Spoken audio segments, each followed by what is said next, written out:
ابراہیم کرمانی رحمۃ اللہ علیہ فرماتے ہیں کہ اگر کسی نے خواب کے اندر دیکھا کہ وہ اسماء حسنہ لکھ رہا تھا، اللہ تعالیٰ کے نام لکھ رہا تھا، یا اس کے علاوہ قرآن مجید کی کچھ آیات لکھ رہا تھا، تو علامہ ابراہیم کرمانی رحمۃ اللہ علیہ فرماتے ہیں کہ اس کی تعبیر یہ ہے کہ وہ ان قریب کاروبار کرے گا، وہ کاروبار کے اندر بہت زیادہ نفع حاصل کرے گا، وہ اس کا کاروبار جو ہوگا وہ بہت زیادہ نفع بخش کاروبار ہوگا۔ اور اسی طرح علامہ ابراہیم اشعث رحمۃ اللہ علیہ فرماتے ہیں کہ اگر کسی نے خواب کے اندر دیکھا کہ وہ تعویذ لکھ رہا ہے، تعویذ لکھنے کے بعد پھر وہ کسی کو تعویذ دیتا ہے اور اس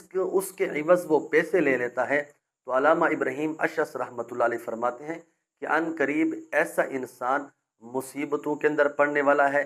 قرض کے اندر ڈوبنے والا ہے، اور اس طرح اللہ تعالیٰ کی انسان وہ پکڑ کے اندر آنے والا ہے۔ ایسا خواب دیکھنے والے کو چاہیے کہ وہ صدقہ کرے، اللہ رب العزت کی حضور سجدہ ریز ہوں اور اپنے گناہوں کی بخشش مانگے۔ تو ناظرین، آپ کے بھی کچھ خواب ہیں جن کی آپ تعبیر پوچھنا چاہتے ہیں تو آپ اس ویڈیو کے نیچے کمنٹ سیکشن کے اندر آپ اپنے خواب کی تعبیر لکھ کر سکتے ہیں، اور انشاءاللہ نیکسٹ ویڈیو کے اندر جو ہے ان کی تعبیر بتائی جائے گی۔ اگر آپ کے کچھ پرسنل خواب ہیں جو پبلک طور پر آپ نہیں پوچھ سکتے تو یہ دیکھیں، واٹس ایپ کا نمبر ہم آپ لوگوں کے سامنے موجود ہے، تو آپ اس واٹس ایپ نمبر کے اوپر رابطہ کر کے آپ پوچھ سکتے ہیں۔